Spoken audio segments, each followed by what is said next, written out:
So work experience with Nithya Menen గారు చెప్పండి, because Kumari Srimathi ultimate one, చాలా మందికి కనెక్ట్ అవుతుంది అండ్ అదైతే చాలా బాగుంటుంది. Sir for 13,000 you will get only Telugu sir. అది సో ఎస్, దాని గురించి చెప్పండి experience.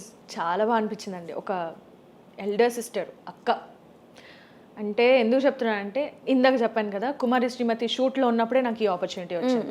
By then I was చాలా కన్ఫ్యూజ్ అయిపోయాను నేను, ఎందుకు వీళ్ళు నన్ను చూస్ చేస్తున్నారు, అసలు ఇప్పుడు చెయ్యొచ్చా లేదా. ఓవర్ థింకర్ ఎస్, చెయ్యొచ్చా లేదా, వచ్చిన ఆపర్చునిటీని గ్రాప్ చేసుకోవాలని చెప్తారు, బట్ ఇది ఎంతవరకు కరెక్ట్ అనే డైలమాలో ఉన్నప్పుడు ఒకరోజు వెళ్ళి నిత్యా మీనన్ గారితో కూర్చున్నా. అక్క మరి ఇలా ఒక ఆపర్చునిటీ వచ్చింది, సో నాకు ఫస్ట్ టైం ఇలా మెయిన్ లీడ్ చేయడము అండ్ స్టోరీ విన్నాను అది ఇది అని నేను చెప్పాను అనమాట.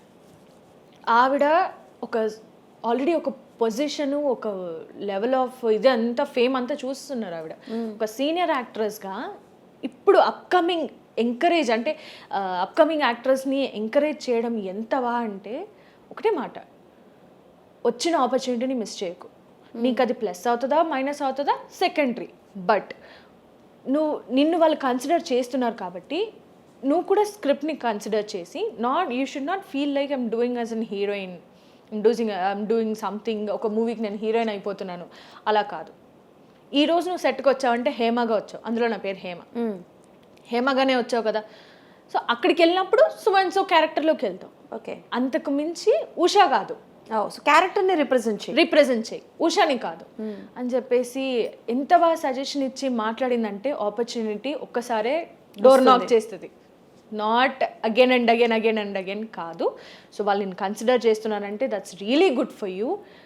మంచి ఆపర్చునిటీ అయి ఉండొచ్చు, మేబీ యువర్ టర్నింగ్ పాయింట్ అయి ఉండొచ్చు అని ఆవిడ మాట్లాడి సజెషన్స్ ఇచ్చి కన్విన్స్ చేసి, సార్ నేను మరి ఓకే సార్ చేస్తాను సార్ అనేదాకా చేశారు. ఆహా, సో ఈవిడ ఇట్స్ ఓకే గురు రావడం వెనక ఇంత కథ ఉందన్నమాట. ఓకే, అండ్ మీ ఇన్స్టాగ్రామ్ లో కళ్యాణ్ గారితో కూడా పిక్ ఉంది, ఏంటి దాని కథ ఏంటి? చాలా బాగుంది యాక్చువల్లీ, 2 పిలకలు వేసుకొని భలే ఉన్నాయి. పిలకలు లేవనుకుంటా దానికి, రెండు జల్లు ఏంటది బనానా స్టైల్ కదా ఎక్కువ వేసుకునేది మీరు, అది అమ్మ నూనె రాసి అది. సో యాక్చువల్గా అది బంగారం మూవీ సాంగ్ షూట్ జరుగుతుందండి. నానక్రమ్ కూడా లొకేషన్కి నేను మరి వేరే షూట్కి వెళ్ళానా, సంహౌ ఏదో సెలక్షన్కి వెళ్ళానా నాకు గుర్తులేదు, కానీ ఆ రోజు సార్ ఉన్నారు సెట్లో. సో అలా వెళ్ళి తీసుకున్న ఫోటో అది ఎగిరే చిలకమ్మ సెట్, ఆ చిలక ఎగిరి ఇక్కడికి వచ్చారనమాట. నేను కాదండి, ఆవిడ ఫేమస్ అండి.